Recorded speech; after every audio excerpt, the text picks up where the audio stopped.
Hello all, I'm Sai and you're watching The Book Trial. Are you a person who likes reading adventurous stories just as you liked reading them in your childhood and you don't think there are that many books which are available for adults or young adults right now? So in order to take that suffering away from you, I'm going to recommend you 5 adventurous books today. So let's get into today's video.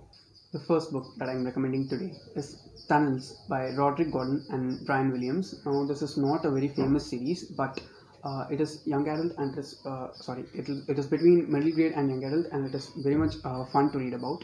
It is a bit dark, but it is very much enjoyable in the same sense. Now in this we have a boy named Will Burrows who has a passion for digging and finding things that are hidden underground. This is because his father was a person whose job was to excavate and find things just as they do in the archaeological department and stuff. One day, Will just digs ground nearby his house and he finds a pathway, and he just tries to explore within that. Him and his friend, I don't remember his name properly. That was very good. It was a fun-packed adventure, if you ask me. And there is this friendship which has been very beautifully explained. There's also this very good element of thriller that has been present throughout the story. This is a 6-book long series, so if you end up liking this, you will have a whole series of adventurous books to read.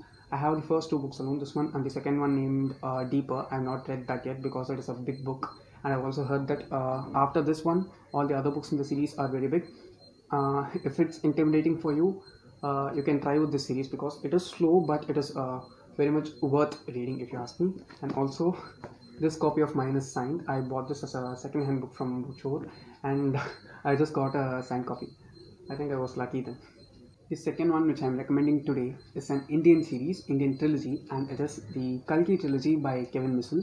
Now, this is a mythological fiction series or mythological fiction trilogy in which Kevin Missal has imagined and put out this story of the 10th avatar of Lord Vishnu called Kalki, which is the avatar that has not taken form yet, but it has been taken form in the story, and it was very well done by Kevin Missal, if you ask me. He has studied the mythology in a proper way and then presented in his own style. This is the second book, which is Satya Yoda Kalki, Eye of Brahma. This was my most favorite of all the 3. The first book is a bit longer, but it is very good and very well paced. It is action packed, if you ask me. Kalki is in this quest in order to attain the wisdom which he needs in order to become the avatar, and that has been very well done by Missal. He explores different locations of India, in and around India, in a very proper way. He also includes a very vast cast of characters, and there are characters from different clans, different tribes, different races, which were done very well in this series. All these things are enough if you ask me, if you are expecting a good adventure. And there are 3 books in the series, which I also have to say this: these 3 books don't also cost you that much. They are not even 200 rupees per book, and all of them are over 400 pages or at least 350 pages, and it is very much worth the money that you can spend. The third book which I'm recommending is Wonderwoman, WARBRINGER by Leigh Bardugo. Now this book is not the original story of Wonder Woman, but the story of Wonder Woman shown in a YA aspect. Now Wonder Woman is not Wonder Woman right now. She is just Diana, the princess of the Amazons, and she lives in the Amazons island. And there is this beautiful connection of the Mosquera, who are the women warriors in the island, that has been very well dug out and explained in this book.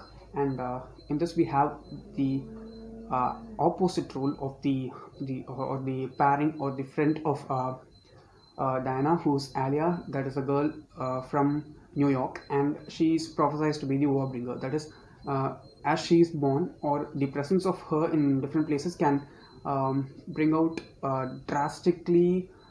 dramatically bad things to happen. And in order to break that curse, she has to be dipped in this water in some place in Greece, according to myths and mythology, as said by an oracle. And that quest is the entire journey of this book. If you ask me, in this book, the ending is not that great, but the adventure aspect of the book has been very well done by Leigh Bardugo in her own style. She has combined three styles of stories in this book very properly, if you ask me. The first one being contemporary, as it is set as a journey from New York to Greece. The second one is the fantasy aspect, which she writes beautifully, and the third one is the justice for the superhero character who's Wonder Woman. She has shown the character of Wonder Woman properly. The way in which she dresses, how she thinks, all these things have been very well thought out and expressed by Leigh Bardugo as a whole. So if you're expecting for such an adventure, then you have to read Wonder Woman Warbringer by Leigh Bardugo. The next book which I'm recommending is a fantasy, and it is Children of Blood and Bone by Tomi Adeyemi. Now in this book, there is this girl named Zeli, and she is a magi. In this world, magic has been it has been destroyed, and all those people who can do magic have been killed. But there are only these line of children who are born to those people who could do magic, and there are like major classes of magic, that is, people are grouped according to the magic which they can perform in order to help other people. But those who don't have magic, or the ruling party which doesn't have the magic, they are very much afraid of the people who can do magic, and they are suppressed, and they are downtrodden people, if you ask me, in this society. And it was very well shown by Tomi Adeyemi. It is a typical YA novel. There is nothing new that has been put in the story, except that it is based totally on African folklore alone, and there is not even a single character who is not black in the story. And the main characters are four, who are Zeli and her brother named Inan. There is this princess named Amari and her brother, Zeli and her brother named Zain, and Amari and her brother named Inan. And all those characters have gone a proper development, if you ask me, in this first book. There's also the second book which is out, and it is called Children of Virtue and Vengeance. I'm recommending this as an adventure because Zeli is on this quest in order to bring back magic. She has to perform a ritual using 2 or 3 artifacts, and that will bring back magic to all those who have the magic blood running in their veins. That adventure part of the book was so good. It was such a page turner. It was so very well paced. There is a reason why this book is that much hyped on BookTube as well as all over the internet, because it is that good. It is huge, but it is very, very good in the adventure aspect, if you ask me. The last book that I'm recommending today is City of Ghosts by Victoria Schwab. Now this is a middle grade fantasy series that is based off of a girl named Cassidy Blake, who can see ghosts and she can talk with ghosts, and in this way she helps ghosts as well. There is this friend character of Cassidy named Jacob, who's also a ghost, and he is one of the best, funniest friends that I've read in books so far. It is a middle grade series, so even little children can read it. It is not that spooky or scary, if you ask me. It is very fun to read about. There are 2 books out until now in the series, which are City of Ghosts and Tunnel of Bones. City of Ghosts takes place in Edinburgh, and there is this particular ghost named the Raven, who's haunting Cassidy, and she's trying to control that ghost and pass the ghost to her world, since she's stuck in between the human world and the spiritual world. And the second book is taking place in Paris, France, and there is this little guy's ghost, and without knowing that he's making so many havoc to blow out, he's doing all those things. The main thing is that the child is not that much aware of the things that he's doing as a ghost.